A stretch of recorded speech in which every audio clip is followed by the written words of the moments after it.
করছি মার্চের 8 তারিখ।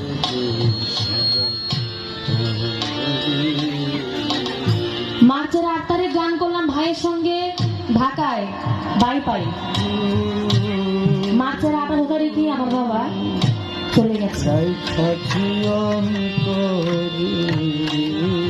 বাবা চলে গেছে, এটা আমি আসলে আগেও বলছি, তবে যেটা সত্য এটা না বললে দায় থেকে যায়। বাবা গান শিখাইছে, আপনাদের দয়ায় আমি ইংলিশে অনার্স করেছি, পড়ালেখাও শিখাইছে পাশাপাশি। ইংলিশে অনার্স করছি, আমার ইচ্ছা ছিল গানটা তো ভালোবেসে করি, পড়ালেখা যখন করছি পাশাপাশি অন্য কিছু করব, কিন্তু বাবা খুব ভালোবেসে গান শিখাইছে। যখন আমাকে রেখে চলে গেছে